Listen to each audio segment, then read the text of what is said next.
네, 안녕하세요. 연합인포맥스의 서영태의 기자입니다.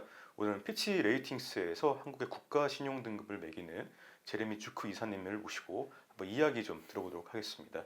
Nice to meet you, Jeremy Juk. Yeah. Yeah, very nice. Well, Fitch has a fund curious rating at AA minus. What are the key ratings? What are the key rating drivers, and what is the most influential factor for the rating? Yeah. Yeah, as you mentioned, we just affirmed the AA minus rating with a stable outlook, and so the key factors behind that, are while we're seeing slower economic growth this year and next, we think at Fitch that there are enough buffers in Korea in terms of fiscal policy, in terms of external finances, that give us some comfort at the current rating level to manage some of those economic headwinds. So if we look certainly at external finances, Korea does stand out compared to its peers, running persistent current account surpluses, and is a relatively large net external creditor. On public finances, we have seen some weakening in public finance metrics since the pandemic, but we still think that Korea does have some scope to manage some of the challenges from the public finance side. But Fitch expect the government's debt ratio to continue to rise until 2028. This is a different from downward trend forecast in the peer group. So what is the implication of the rising debt ratio of South Korea? Yeah. So as you mentioned, we have seen a bit of a relative erosion in Korea's public finance metrics compared to its peers.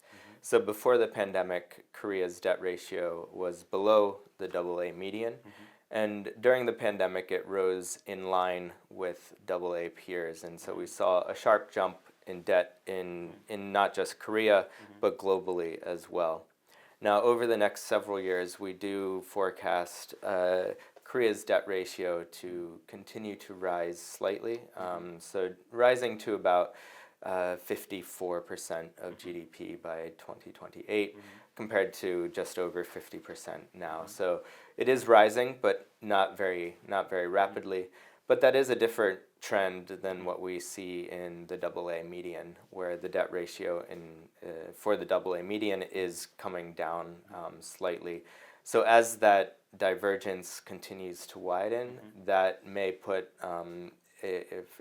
from a rating model perspective, a bit of pressure on some of the outcomes there.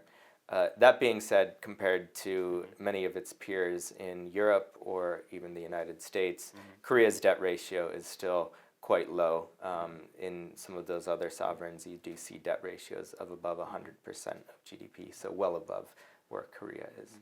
But our government is trying to slow down the rise of the debt ratio, and the government is trying to avoid to issue more treasury bonds, and it used recently the public funds, the FX stabilizer funds, to complement the revenue shortfall, rather than financing through the supplementary budget.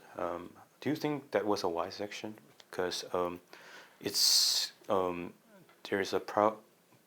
there's a question of the sustainability of that.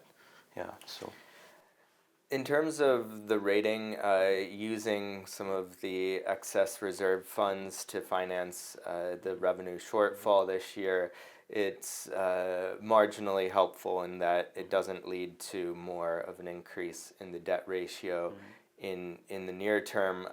So from that perspective, it was somewhat beneficial for the sovereign rating and for the debt dynamics.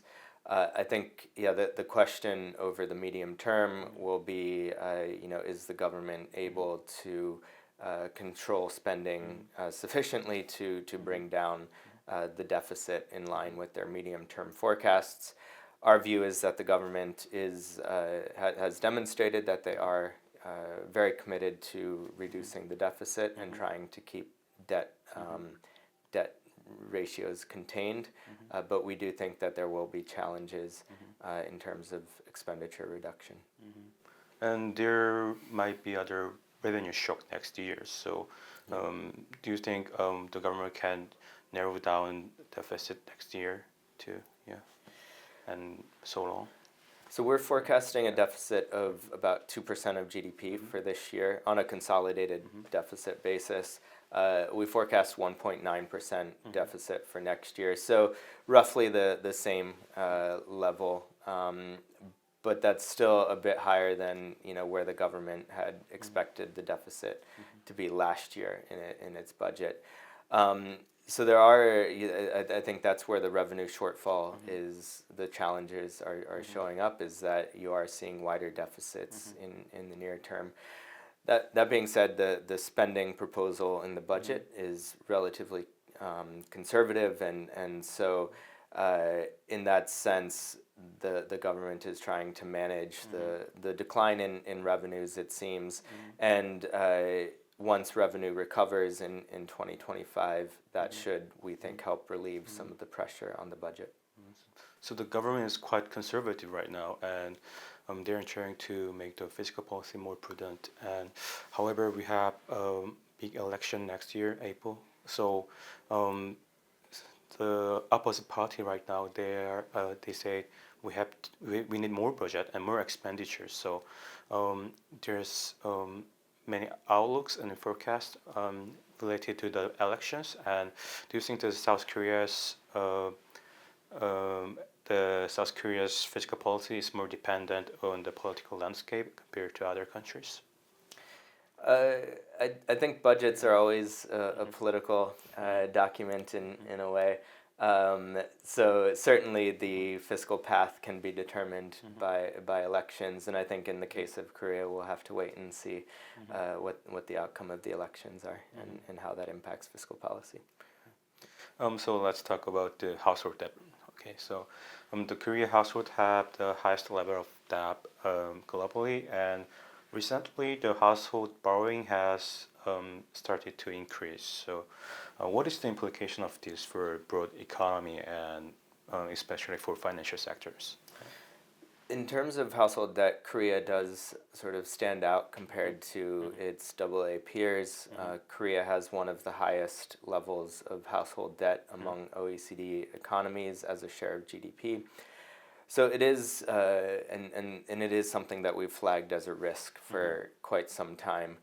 I think the way that we view it is that it's more of a challenge for economic growth, for consumption, than it is for financial stability. So we've seen over the past couple years that as interest rates have risen from very, very low levels, that means households have to spend more in servicing their debts, and so they have less to spend on consuming other goods and services, and so that's led to lower GDP growth, more subdued GDP growth.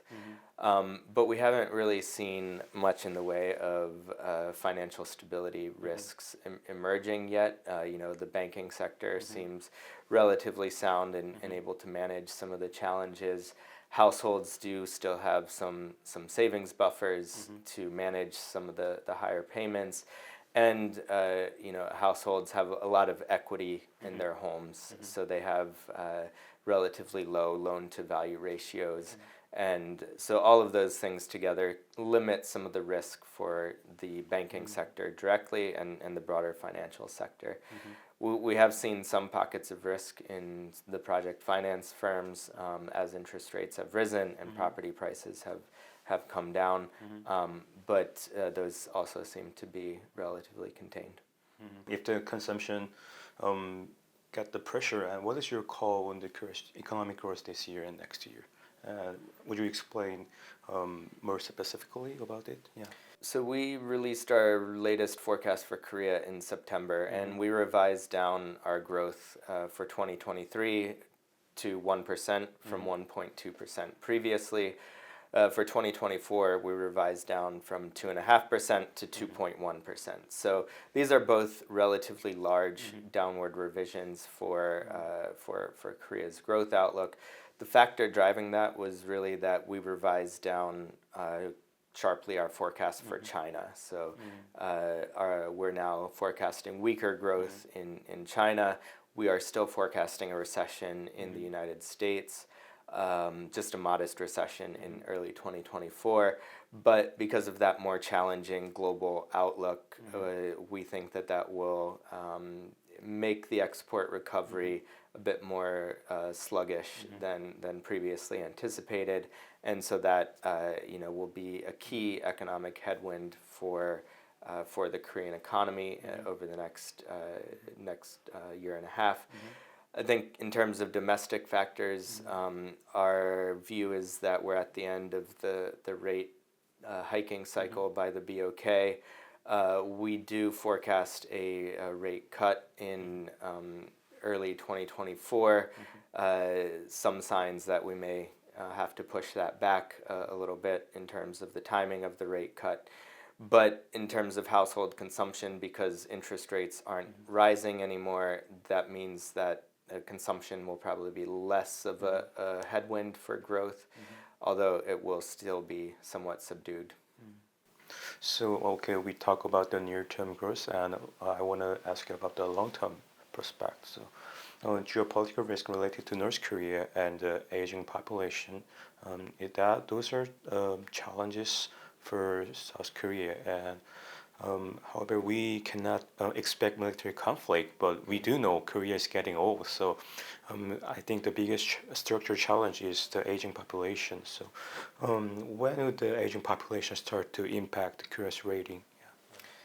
Our ratings are typically looking at a 2 to 5 year horizon. So the demographic pressures will really start to impact growth sort of beyond that time frame at this point. So in terms of the rating pressures from demographic challenges, that's probably more of a medium to long run issue for Korea. That said, we do think that Korea's growth rate will start to be impacted in the coming years by the demographic challenges. We forecast growth of about 2.1% over through 2028, but then thereafter it will likely start to decline as some of those demographic challenges continue to rise. And then we also think about fiscal policy and what the aging population means for public finances. It will likely lead to much more in the way of spending pressures as the older population has higher healthcare spending requirements, pension requirements, and things like that. Will put pressure on fiscal deficits and the debt ratio more structurally over the longer term. 지금까지 피치 레이팅스의 제레미 주크 이사님과 한국의 경제와 신용등급에 대해서 이야기 나눠봤습니다. 다음에도 더 좋은 인터뷰로 찾아뵙도록 하겠습니다. 감사합니다.